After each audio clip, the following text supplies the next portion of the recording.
What's going on, movie fans? My name is Michael Weer. I love talking about movies and I love collecting physical media. And in the past on this channel, what I've done are Blu-ray collection update videos. That's where I tell you guys about all of the brand new movies that I'm adding to those shelves back there. But over the last several years, I've gathered over 1,300 titles. That's Blu-rays, 4Ks, Steelbooks, so many titles for my physical media collection that I've wanted to do an entire Blu-ray collection video for you guys, but to do one video covering every movie, I don't know if that would be possible because there's so many titles to talk about. I feel like I would get absolutely exhausted and I wouldn't do all of that physical media justice. Because movies, they are fun. Of course, that's the main draw for a movie. It's to watch the film, but there's also an experience that goes along with so many movies, and that's what I like to talk about in those videos. So brainstorming for 2026, I thought to myself, well, how could I talk about my entire collection but not burn myself out? And that leads us to this video, which is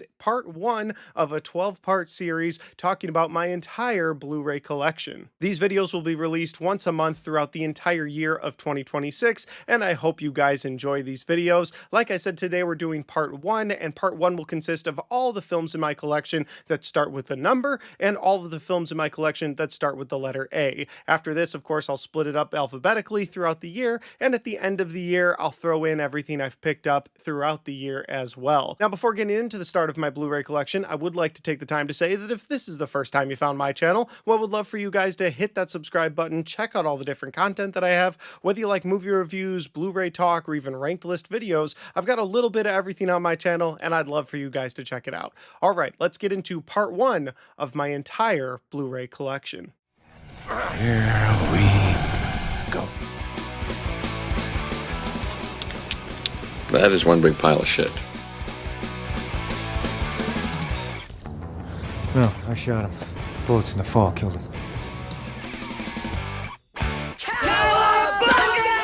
All right, kicking off this collection, we have the film 8 Mile. This movie, of course, stars Eminem. It's about Eminem. It's about his upbringing, his past, about how he went from the lowest of lows to the highest of highs as the rapper we all know today. It's a movie that I enjoy. My wife really loves this film. And I'll say this about Eminem. I do enjoy all of his older music. I'm not a fan of the newer stuff that he has. Really, ever since he made music with Rihanna, that's where he started to fall off for me. But I'm not going to say that to his face because he would hurt me. So that said, 8 Mile, I have it. Next up, we have 12 Angry Men. This movie stars Henry Fonda, and it's a classic. I have the Criterion edition, and this is a film about a guy who is trying to sway the rest of the jury against sending a man to his death. Now, the personal story that I have with this film is that I did used to own this movie on DVD, and I remember I was at work more than 10 years ago, and there was this older woman that worked there, and we got to talking about 12 Angry Men. She had never seen it, and so I was like, hey, I'll loan you my copy on DVD. And so I did, and she watched it, and she really liked it, but she never brought it back to me. She never gave me my copy back. I'm sure it's still in her house, but you know what? She was an older lady. I didn't want to be like, hey, you gotta give me 12 Angry Men back. So I just picked it up on the Criterion edition, and I'm glad I own this. Next up, we have 12 Rounds, a John Cena film that I did go see in theaters. And I remember I was 18 or 19, I believe, when this movie came out. God, I hope I was. But I went to the theater with my friend, and we were both wearing our WWE title belts. I'm sure we looked absolutely ridiculous. It's not a very good movie, but I stand with John Cena forever, so 12 Rounds. There it is. Next up, guys, we have the film 12 Years a Slave. This is a film that stars Chiwetel Ejiofor. It's based on a true story, an emotional, heartbreaking true story about a guy who was a free man and then was sold back into slavery. Really heartbreaking stuff, really hard movie to get through. I have watched it once, and that's the only time I watched it because it's just a hard movie to get through, but it is a really well-made film. Next up, we have 13 Hours. Admittedly, I haven't seen this movie, and that does bring up a good point that I should have made at the beginning of this video. I haven't watched every movie in my collection. There's over 1,300 movies. I rewatch a lot of movies, so it's hard to get to absolutely everything. So there are going to be movies that we come across in these videos where I say, hey, I haven't watched this yet, but I'm glad I have it in my collection, and that's where I stand with 13 Hours. Next up, we have the film 17 Again. This movie stars Zac Efron. It also stars Matthew Perry. May he rest in peace. And this is a film that I really enjoyed the first time that I watched it in theaters, so I picked it up on Blu-ray, and I tried rewatching it. and it just wasn't for me. That said, I do have two girls, 8 and 9, so in a couple of years, they're probably going to love Zac Efron, and they will enjoy this movie, so I'm holding on to it. Next up, we have the movie 21. I love this film. I love everything about this film. It's the first time that I heard the MGMT song Time to Pretend, and now that is an absolute must in my daily playlist. I love that song. But other than that, I also love the movie. Kevin Spacey does a great job. And who's the main guy in this movie? Jim Sturgis. I think that's his name. He was really big around this time. Obviously, he got a movie, and I don't know what he's doing now, but I did really enjoy this movie. You know, it's one of those films set in Vegas where you got guys counting cards, and then everything goes wrong. Next up, guys, we have the film 21 Bridges. I've never actually watched the Blu-ray cut of this. I did watch this in theaters.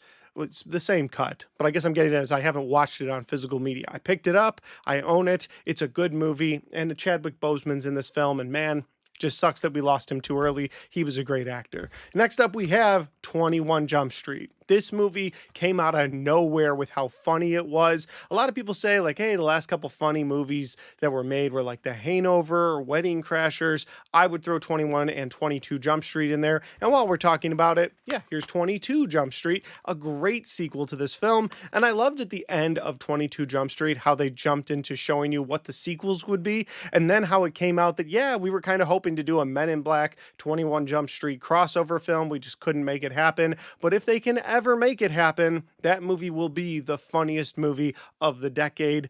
I guarantee it, especially if they're able to get these two plus Will Smith. Oh, that movie would be amazing. I hope they do it one day. I don't know if they will. But on a personal note, I have something else to talk about with 22 Jump Street. I went and saw this movie with my two brothers, Peter and Neville.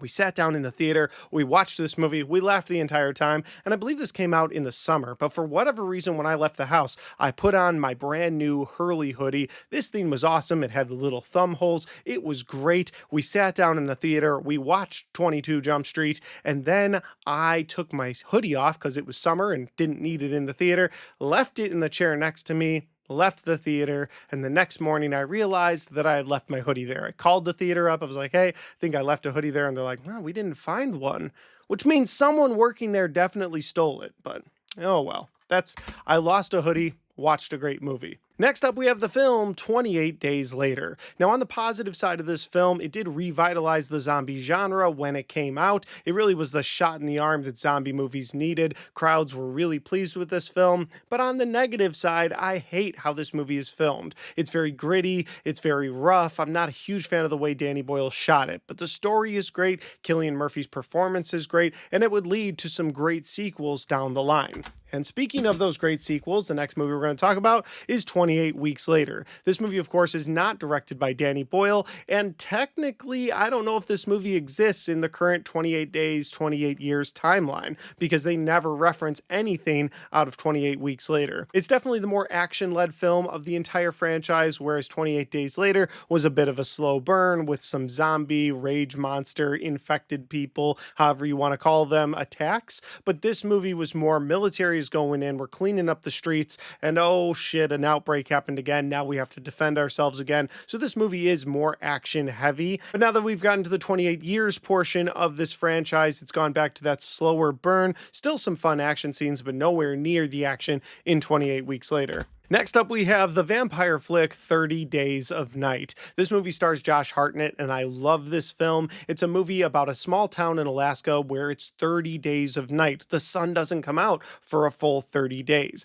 and that's a great time for vampires to attack. It's got a lot of great gore in it. It's got a great premise, this idea that we have no sunlight for 30 days. Oh, here come these vampires. Everything's going to go to shit. And it's just a great vampire flick. If you haven't seen it, you need to. Now, that said, I did buy the sequel, 30 Days of Night, Dark Days, but I've never seen this film. So I don't know if this is good. I did buy it because I saw it at Disc Replay one day. I really liked that original. And so I was like, oh, next time I watch that original, I'm just going to do a double feature back to back and watch 30 Days of Night, Dark Days. But I haven't rewatched it since I bought it. So I now have it, and I will watch it at some point in the future. Next up, we have the movie The 40-Year-Old Virgin. This movie stars Steve Carell as a guy, well, that's over 40 years old and is a virgin. And in this movie, he has to find a way to lose his virginity. It's a pretty funny movie, not one that I personally go back to too often, but it's enjoyable enough. I wanted it in my collection. Next up, we have the film 42, the Jackie Robinson story. This film again stars Chadwick Boseman, and this is a movie about Jackie Robinson, how he broke barriers to get into the MLB. If you like sports movies, this is a great one. And again, the great Chadwick Boseman. We lost him too early. Next up, we have the film 47 Ronin. This is a film that stars Keanu Reeves and is about a bunch of samurai doing samurai stuff. I've seen the movie once. It's really all I remember. Have to give it a rewatch at some point soon. Next up, we have the film 50 First Dates. This is a movie starring Adam Sandler and Drew Barrymore, a hilarious film, and it's about a guy who meets a girl. On the surface, it's a love story film, but then you find out that Drew Barrymore's character is reliving the same day in her head every single day. She has this rare case of amnesia that basically resets her brain every 24 hours. It happened after she got in a violent car accident, and so to keep her safe, to keep her sane, her father and her brother just sort of play along with it. But how do you end up finding love like that? Well, in comes Adam Sandler to try and help her, and Rob Schneider in this movie absolutely shines. I love watching him in this film. It's a very funny Sandler flick. Next up, we have the film 300 and 300 Rise of an Empire. I remember watching this for the first time on a bootleg and thinking, wow, I wish I could see the screen a little bit better because it looks like there's some awesome action going on. And then when I finally watched this on DVD or Blu-ray down the line, I was correct because the action in this is fantastic. The story's also pretty fun about 300 soldiers standing up to the Persian Empire and winning most of the battles. It's a really fun flick. This movie was not as fun. I bought it really just to sort of complete the collection. This movie is what happens after those 300 soldiers gave their lives.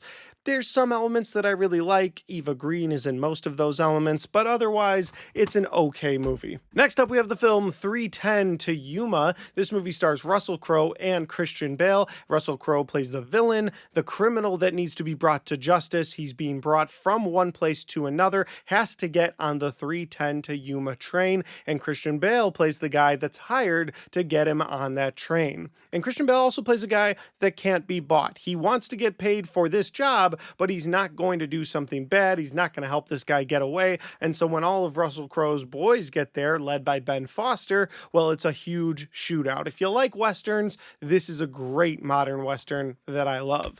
Next up, we have the film 1408. Movie stars both Sam Jackson and John Cusack, based off of a Stephen King novel. It's good.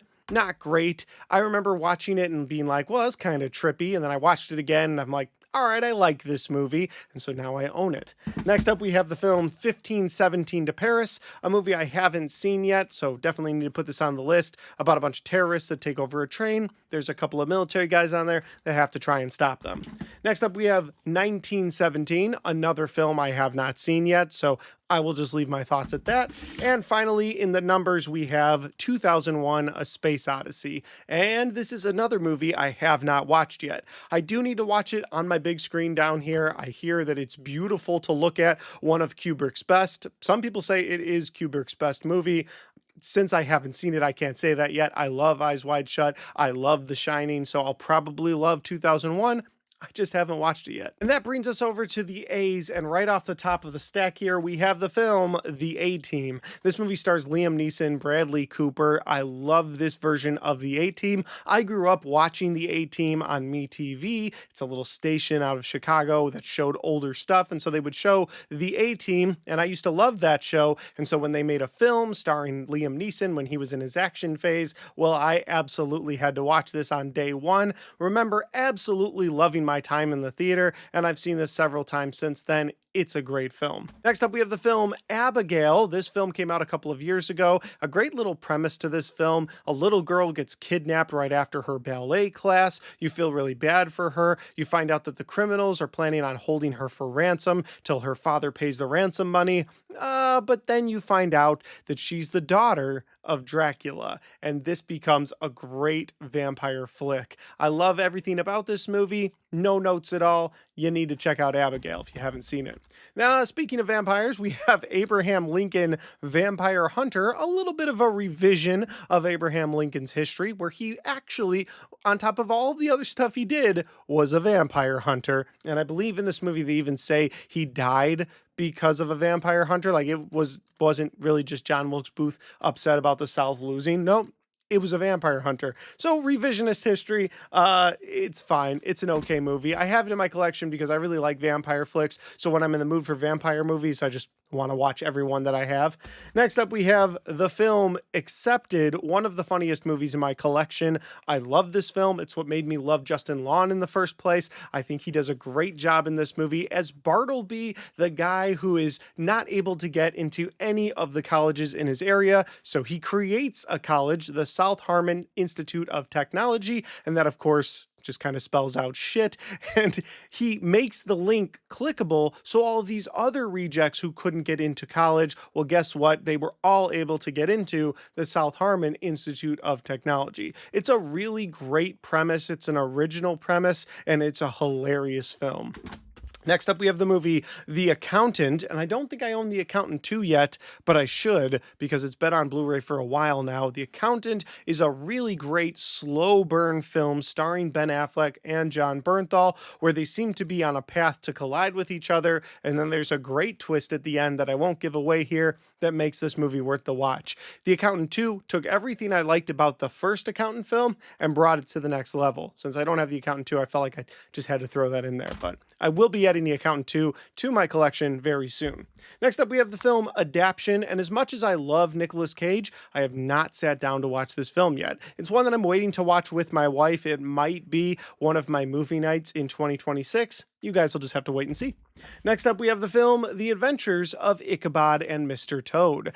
This is the earliest version of The Legend of Sleepy Hollow that I was ever introduced to, and it's where I fell in love with the story of The Legend of Sleepy Hollow. It's my favorite ghost story. I've read the book so many times. I've seen so many different adaptations. I've been to several different events that are Sleepy Hollow or Headless Horseman related. I love it so much. One day I will make my way to Sleepy Hollow, New York in the fall, but all of that love comes from The Adventures of Ichabod and Mr. Toad. Now, real quick, the Mr. Toad portion of this movie, not a big fan of it. I would just suffer through that as a kid until it was done to get to the back half of the VHS, which had The Legend of Sleepy Hollow. Of course, Ichabod Crane, the school teacher, coming to Sleepy Hollow only to find out that the town is cursed by the Headless Horseman. It's just such a great little animated flick, one that I watch every year with my kids, and it's one that I will probably watch when my kids are grown because I just love this story so much. Next up, we have the film Air. It's kind of a sports movie. It's about Michael Jordan and his very first shoe deal with Nike, but this film is directed by Ben Affleck. It stars both Ben Affleck, Matt Damon, Marlon Wayans, Jason Bateman, Viola Davis. Like, this movie is jam-packed with people. It's such a fun film, and I love the soundtrack of this movie. The soundtrack of this movie just sort of kept me invested throughout the entire film because that's what the movie is. It's a shoe deal. Like, that doesn't sound like a fun time, but this movie is great. If you haven't seen Air, you need to. Next up, guys, we have Alien, and this is the Deadpool cover. Back when Deadpool 2 came out, they made a bunch of classic films with Deadpool slipcovers, and so this is the Deadpool cover of that. Basically, if I see a Deadpool cover out in the wild, I pick it up no matter what. Like, even if I own the movie 3 different editions, I'll still pick up the Deadpool cover because it's fun to have in the collection. As far as a movie, though, Alien, of course, is a classic slow burn horror film that takes place in space.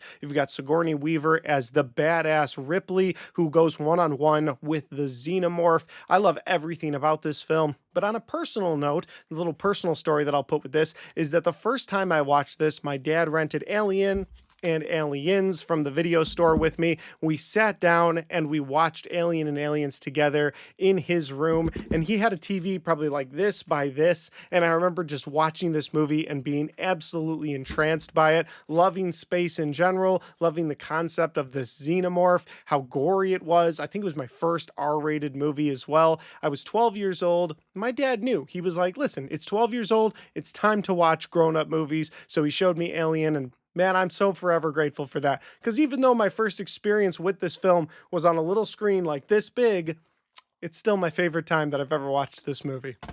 That said, Aliens is a movie we watched directly after watching Alien. We had to jump right into the sequel, and I'm so glad we did because it goes from being a slow burn horror film to then an all out action movie, and this is such a fun time. Now, this is the 4K edition, but much like Alien, my favorite time I ever watched this was on a little TV that I had no business watching a movie of this scope on, but I had so much fun. Dad, you're probably not watching this, but if you are, thanks for that memory, because that's a forever memory. Next up, we move forward with the Alien franchise in Alien Covenant. I do have Prometheus, but it's somewhere in the P's over there. It's not going to be over here. So doing these alphabetical kind of splits some franchises up, but it is what it is. Alien Covenant, I think, was a great follow-up to Prometheus because just like Alien and Aliens, Alien was more slow burn, Prometheus was more slow burn, where Aliens was more action movie, as was Alien Covenant. And I love so much about the themes in this movie as well. And then we get to Alien Romulus, and this movie was such a great return to form. It blended so much that we loved about the slow burn aspect of the Alien franchise and the action aspect of the Alien franchise. It put those together so damn well, and I absolutely love how they used the facehuggers throughout this film, how the facehuggers were kind of the scariest things in this film. They went into more detail with these things. They showed that in some climates you might be able to walk around them, but of course they sense your body heat, so you got to be so careful around them. Those things were terrifying. Alien Romulus was a gory good time. I can't wait for the follow-up whenever we get that movie. Okay, moving away from the Alien franchise, we have the film Alpha Dog, and I did pick this up because someone recommended it to me, but I've still never watched it, so I have to watch Alpha Dog. Next up, we have The American, starring George Clooney. You know, George Clooney was going through a phase for a while where he was just trying to get an Oscar, and I don't think he ever did, but this was one of those movies where he really was trying to get an Oscar, and so you have The American. Next up, we have American Gangster, and I've seen this movie once. Russell Crowe, Denzel Washington, a badass gangster movie. It's a good time. Next up, we have the film American History X, Edward Norton as the worst kind of person, but you watch him as he goes through his life. Just a very nasty look at society. A movie that you can't quote because most of the lines would get you in a lot of trouble in public, but a really good movie. Next up, we have the film American Made. This film stars Tom Cruise, and it's based off of a true life story about how the CIA hired a guy to run drugs for them, essentially doing covert operations for the US government outside of the US government. It's a great Tom Cruise flick. Basically, if Tom Cruise is in it, I'm going to think it's a great movie. Tom Cruise is awesome. Next up, we have the 4-movie collection of American Pie. I've seen all of these at least once. I enjoy the American Pie movies, but they aren't like my favorite comedies. They're funny, but they're not my favorite. Sean William Scott is the best part of all those movies. And then we have American Pie, The Book of Love. I think that's my last American Pie film. Next up, guys, we have American Psycho. I love this film. If you watch this movie as a horror movie, I don't think it's as enjoyable. But if you watch this movie as a comedy, oh, it's a 10 out of 10 movie. I love American Psycho so much. Now, I love this slipcover because throughout the beginning of this film, he's showing you his daily routine, how he puts a face mask on. And so in the slipcover, you actually take the face mask off of him. And I think that's pretty cool. There's also little details in this slipcover, like right here. It's kind of hard to see. You probably can't see it in the video, but it says "Feed me a stray cat," which is, of course, what Patrick Bateman sees when he's going insane at the little ATM. And then here's the steelbook for this. And I love this. I love showing this off. Like if somebody comes into my movie theater room and I'm going to show off a steelbook, it's this one. And then right here, of course, is his business card. And it even has a watermark. But it's such a great film. I love American Psycho. And it is a movie that I have brought friends and family over to watch. And I just watch them see this movie, what they're expecting to be maybe a gory, but a great horror film. And they're all just kind of disgusted. And I'm sitting there laughing because, again, if you watch it as a comedy, oh, it's absolutely golden. Next up, we have the movie American Sniper, starring Bradley Cooper, of course, about the real-life soldier who tragically lost his life after being in the war. And I've only seen this movie once. My wife had to write a paper on it for college, and so we watched it together. We enjoyed it, and now I own it in my collection. Next up, we have the film American Ultra, starring both Jesse Eisenberg and Kristen Stewart, but I haven't watched this movie yet. Next up, we have the movie An American Werewolf in London, and I had such a great time watching this for the first time about 2 years ago. Sat down, watched American Werewolf in London, and absolutely loved it. It's a bit of a dark comedy while it's also being a very serious werewolf film. It's probably my favorite werewolf movie that I've ever seen. Next up, I've got the double feature of Analyze This and Analyze That. Two comedies that I haven't watched yet, but I have been waiting to watch these with my wife because we both like gangster movies. We both like Robert De Niro, and my wife is a therapist, and so I think she'll relate to some of this film. So I am really looking forward to sitting down and watching these with her, and I do think this is going to be a double feature that we do for a movie night in the future. Next up, we have the film Anchorman, of course, a great comedy starring Will Ferrell at the height of Will Ferrell's comedic moment. Like, he had this moment where he was at the top of the mountain and was absolutely hilarious, and Anchorman is probably at the very top of that. It's like Anchorman and Step Brothers. They're right there. Will Ferrell was absolutely on fire when this movie came out, and he capitalized on that with Anchorman 2. Not as good as the first Anchorman, but still a really fun time. I remember the first time I saw this movie in the theater with several of my siblings. We were sitting there watching this movie, and when they go on a road trip and they're like, who's driving the car? And everything, the van flips and everything just starts flying at them, a bowling ball, coffee. It's so funny. And also this has the moment where they say, oh yeah, this is the chicken of the cave, and it's just Bat. Very funny. So I enjoy Anchorman and Anchorman 2.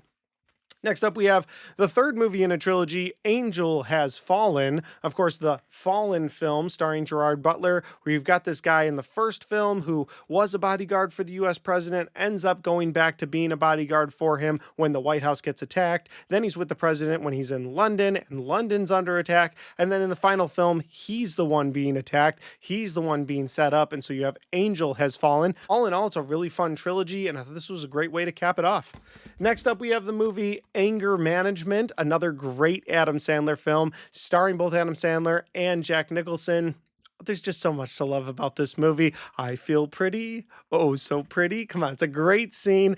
Anything with the two of them in this movie is gold. Also, it's got the great moment from John Turturro where he's got that little note in his pocket and he reads it and says, "You're gonna die, bitch." And he goes, "Sorry, it's a note I'm writing to my father." It's a great movie. The comedic timing by everybody in this film is awesome. Next up, we have Honora, last year's Best Picture winner. This movie stars Mikey Madsen, who also won an Oscar for her performance. Listen, I think the Oscars gets it wrong 80% of the time, but there are moments like with Oppenheimer and with Honora where they absolutely got it right. This was my favorite film last year. I think in my best of the year video, I put Deadpool and Wolverine at number 1, but this is the movie I've gone back to the most. This movie is an emotional roller coaster. You're laughing with the characters at one point. You're sad with the characters at another point. It is just a wild ride of a film. I love Honora. She absolutely deserved to get an Oscar for this. It absolutely deserved Best Director, and it absolutely deserved Best Picture, and it won all of those, so I'm very happy for it. That leads us over to Annabelle, and I've actually got Annabelle, Annabelle Creation, and Annabelle Comes Home. Now, the first Annabelle film I do own on Steelbook. I didn't really want to own this on Steelbook. It's just the first way that I found it. I think I paid $10 at a disc replay for it, but there's a terrifying picture of Annabelle right there. And honestly, the first Annabelle movie, it's not my favorite. It's got some creepy moments in it. It's fine, but really my favorite Annabelle film is Creation. The first story of Annabelle, watching her going to that house with all of those girls. It's just a really well-made, scary movie. If you're looking for a scary Annabelle film, it's this one. And then if you're looking for another Annabelle film, maybe you haven't had your fill yet, well, you have Annabelle Comes Home. And this movie, of course, is more of a launching pad for properties that never happened. I remember that the teenage girls go into the basement, they touch all the things they're not supposed to, and so all of these different monsters and entities end up chasing them. And there was an idea that this movie was going to be a launching pad and that several of those different entities would get their own films. And when this movie fell flat, well, so did all of those projects, and they went right back to the well of The Conjuring instead of the Annabelle films. Well, do I think we'll get more Annabelle films in the future? Absolutely. All right, guys, one stack left here. First ones we're going to talk about are Ant-Man, Ant-Man and the Wasp, Ant-Man Quantumania. And this is a trilogy of Marvel movies that somehow gets worse as you go along. Like the first Ant-Man film was such a fun time. I loved so much about it. It was when the MCU was still very much so on fire. This Ant-Man film gets a little bit of a pass because it happens between Endgame and Infinity War. So I was really hyped about this when it came out, but I've never gone back to it. Yes, there's the moment where Paul Rudd's Ant-Man gets stuck in the quantum realm, which of course was going to lead to Avengers Endgame. We didn't know exactly how at the time, but we knew it would. So there's Ant-Man and the Wasp. And then you have Ant-Man Quantumania, which essentially killed Kane the Conqueror in the MCU. I mean, if Jonathan Majors wasn't having personal problems outside of this film, there was just the overall idea that, wow, you guys kind of killed the idea of Kane being this big bad because Ant-Man beat him. And so yeah, the Ant-Man trilogy just kind of gets worse as you go along, but that original Ant-Man film is great. Moving away from the MCU, the next film we're going to talk about is Apocalypto. This is an incredible action flick directed by the great Mel Gibson, and this film is about warring Mayan tribes just slaughtering each other throughout this film, and when the last man standing looks out to shore at the end of the film, where he sees the ships of Europeans coming to their shore, essentially saying that, yeah, you've been through hell, but you have no idea the hell that's going to come to you now. It's just a great ending to a film. I love so much about that ending. Next up, we have Apollo 11. Houston, we have a problem. That's not how they say it in the movie, but that's how I'm saying it here. Okay, next up, guys, we have Aquaman, starring Jason Momoa as Aquaman. It's a fun time. I do think there's one too many songs by Pitbull. I also don't like how every scene ends with an explosion into the next scene. Like, if you watch this film, just watch for it. Every scene ends with an explosion happening to lead to the next scene. It actually gets pretty annoying after a while. Next up, guys, we have Arachnophobia. This film, of course, is where spiders start to take over everything. It's an absolutely disgusting spider flick. I'm terrified of spiders, so it's a movie that I watched as a kid several times, but it's a movie that I've never brought myself to watch as an adult because it just makes me all itchy. It's just so gross to watch these spiders just infest this town. The movie stars both Jeff Daniels and John Goodman, so it's got some good star power in there. It's a fun time, but again, one I haven't watched again as an adult. I'll probably wait till my kids can watch it and then we'll all watch it in terror together.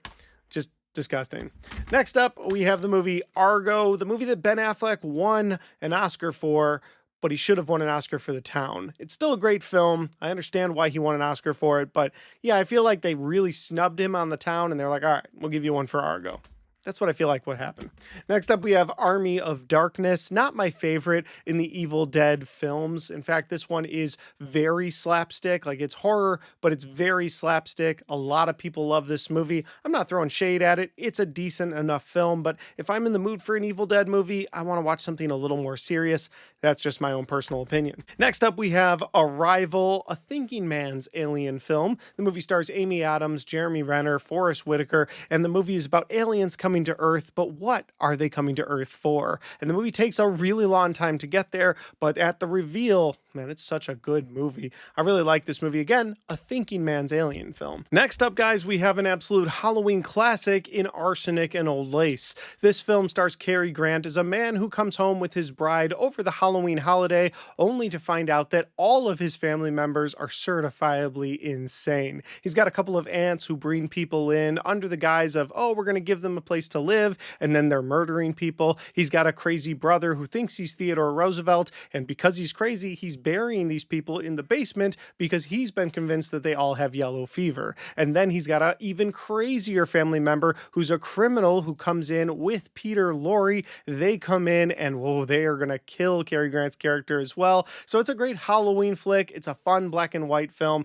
If you haven't watched it, maybe because it's black and white, just do yourself a favor. Watch this movie. You won't be disappointed.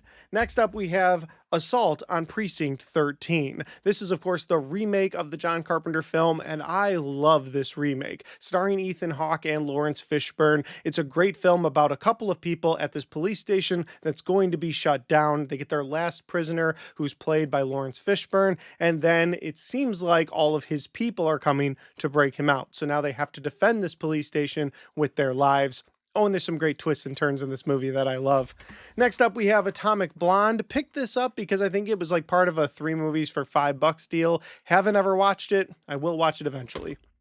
Then we have the first Avatar film, which I remember the first time I watched this movie being blown away by the different 3D effects that they had. Such a great time in the theater. And then when I watched it at home, I was like, oh, without that 3D gimmick, it's not so good. And I've seen both of the Avatar sequels that have come out after this movie, and I feel the same way about those. They're great in the theater. The 3D spectacle is amazing. After the 3D spectacle, they all just kind of feel like the same movie. Next up, guys, we have the Avengers film. Of course, Avengers Age of Ultron, Avengers Infinity War, and Avengers Endgame. Now, I am going to talk about all of these, but not necessarily about the movies. They're all great films, obviously, but I've got some stories to go along with these. So for Avengers, I saw this movie in theaters, I think 6 times, but the first time that I saw it in theaters was the opening midnight screening in my area. Because back in the day, you couldn't just watch something on a Thursday at 3 p.m. No, you had to go to the theater at midnight, stand in a line, and hope you got there early enough to get a good seat. And that's what I did for Avengers. I remember leaving work early, telling them I didn't feel very good, I needed to leave. And then I went home, I showered, I changed, and then I went to the theater and I watched Avengers on opening night. Such a great film and such a great way to do that too. Listen, I wasn't at that job very long, but I'm still watching Avengers, so I don't feel bad. Next up, we have Avengers Age of Ultron, and this one I think I saw at like a Friday afternoon showing after work, and yeah, it was, let's be honest, it's a step down from Avengers, but it's still a great MCU film. I mean, the Hulkbuster Iron Man suit versus the Hulk is a great moment. Vision being introduced in this movie. So yeah, is it a step down from Avengers? Definitely, but it's still a fun time, still got some great moments in it. Then, of course, we have Infinity War. Went to the theater with a bunch of friends and family to see this movie, and I remember just being absolutely heartbroken while leaving. Like, I remember on the way there, we were all talking about our thoughts, our theories, what's going to happen, and then when it happens, when you see more than half of the MCU just get absolutely obliterated by Thanos, when you see Thanos win in the end of all of that, I remember driving home, and we were all just in my brother's car, and I'm sitting in the back seat, and we were all just quiet. It was like one of the quietest rides I think I've ever taken. We were all so dejected, but it's such a great film. And I'm not kidding. I think I watched this movie about 50 times because it went to Netflix, and I remember watching it so many times before Endgame came out. And then finally, we have Avengers Endgame, and this is the last movie that I ever had to stand in a line for to get a seat in a theater. Because after Avengers Endgame, like a couple weeks after it came out, they ended up making it so that you could pick your seat when you bought your ticket, making it such a better experience. But back in the day, you had to stand in line if you wanted a good seat. So a couple weeks before the movie came out, when tickets went on sale, I went to the theater and I bought, I think, 20 tickets for me, friends, family. And then on the day of, I told my family, I was like, I'll save us a spot in line, don't worry. So I got to the theater 3 hours early. And when I showed them my ticket, they were like, yeah, this movie's not for another 3 hours. I was like, I get that. Where's the line? They're like, well, there's the line, but it's for like the next 2 showings of people. So just stand in the front of it and then let the next 2 lines of people go, and then it'll be your turn. And so between the 3-hour mark that I got there and the time that the movie started, all my friends and family showed up, and we were all the first ones in the theater. We took the entire top row at the theater, and what an experience this movie was. One of the greatest movie theater experiences I've ever had in my entire life. I hope Avengers Doomsday is a fraction as good as the experience I had watching Avengers Endgame for the very first time. Really looking forward to Doomsday now at the end of this year, but man, Avengers Endgame, just the experience. Not only was it a great film, but just the experience was such a good time. Next up, guys, we have AVP, Alien versus Predator. Well, a big step down from Avengers Endgame, but this is the AVP movie that I really can enjoy. It's the movie I can go back to. Of course, this film kind of goes in a weird direction with the Alien and the Predator franchise, showing that the Predators brought the alien species to Earth just to fight them in an underground temple, but then everything went wrong. And then when we find them buried in the ice, we're like, yeah, we could go down there and see what's going on. And when we get down there, the Predators are there, the aliens are there, and so you have Alien versus Predator. But it's still a fun time. And then we get to Alien versus Predator Requiem, which was not as fun a time. They make a whole plot in this movie about knocking the power out of the town just so they can dimly light the scenes for the rest of the movie. It's a really terrible way to make a film. AVP was, Requiem, I should say, was a huge step down from AVP. And then the final movie that we're going to talk about today is Away We Go, starring John Krasinski and Maya Rudolph. I have not seen this movie. That's a crazy way to end this video after talking about all these movies being like, and here's one I didn't see. Have a great day. But as far as this movie goes, it stars John Krasinski, so I will eventually watch this film. That's why I picked it up in the first place. But Away We Go. I hope it's a fun time. I don't know. Maybe it's a good time. I'm not sure. And guys, that's all the Blu-rays that we're going to talk about in part 1 of this 12-part series. Today we did all of the numbered movies and all of the movies starting with the letter A, and I will be dropping at least one of these every month for the rest of 2026, so don't forget to check back and check out my entire Blu-ray collection with me. With that said, if you like this video, don't forget to hit the like button because it helps the video, it helps the channel, and it helps me right here. Thanks for watching, and I'll see you next time.